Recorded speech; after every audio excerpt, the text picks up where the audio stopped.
হয়ে গেছে না? পূজায় যাবে বলে তো ঠিক আছে। না না না, খুব ভালো লাগে এখানে সখীরা এত ব্যস্ত, এত মানে প্রস্তুতি নিয়ে থাকে, এটা দেখে আমার খুব ভালো লাগে। রাধে রাধে। যাই হোক, এবার তুলসী যখন চলে যাচ্ছে, পিছন থেকে ডাকছে, আরে ও তুলসী, মধুমঙ্গল দেখে বলে ওকে না, তুই কতবার করে ডাকছিস, তুলসী তো ডাক শুনছে না।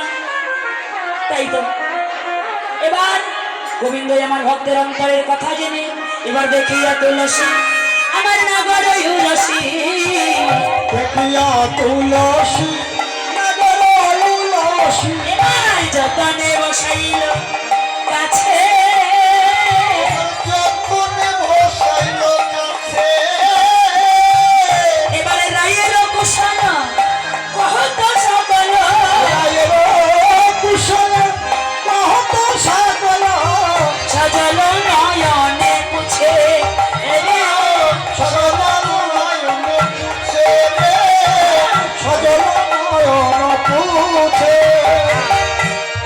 কেমন আছে, কেমন আছে, আরে ও তুলসী কেমন আছে, ও তুলসী কেমন আছে, কেমন আছে, কেমন আছে, কেমন আছে। আরে দাদা ও মা, তোমাদেরকে আমি কত বছর থেকে চিনি, সরাসরি এসে যদি বলা যায় কেমন আছে গো, কেমন আছে, কেমন আছে, ধ্যাৎ, তুমি নাম ধাম কিছু জানো না, আগে তো নামটা বলবে ও কেমন আছে, তাহলে তো বলা যাবে। গোবিন্দ দেখে বলছে বুঝতে পারছিস না, আমি বলছিলাম আমার রায় ধনী কেমন আছে। ও তার মানে তুমি রাধারানীর কথা জিজ্ঞাসা করছো, তো রাধারানীকে খুব ভালোবাসো, বলি কতটা ভালোবাসো একটু দেখাও না। আচ্ছা বাবা, ভালোবাসা দেখানো যায়? দেখানো যায় না, এতটা এতটা ভালোবাসা দেখানো যায় না। ও আচ্ছা আচ্ছা।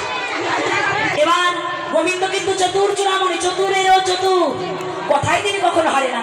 বলে তুমি আগে তুলসী, তুই আগে দেখা রাধারানী আমাকে কত ভালোবাসে, তারপরে আমি ভালোবাসা দেখাবো। বলে ও আমি তো কাঁচা নয়, আমি বাঁকা হয়ে এসেছি, গুরু আমার সহায় আছে। গুরু যার সহায় তার কোনো ভয় নেই। কৃষ্ণ রুষ্ট হইলে গুরু রাখিবারে পারে, আর গুরু রুষ্ট হইলে কৃষ্ণ রাখিবারে। সঙ্গে সঙ্গে ডেকে বলে হে গোবিন্দ তুমি দাঁড়াও দেখি আমি ভালোবাসা দেখাবো।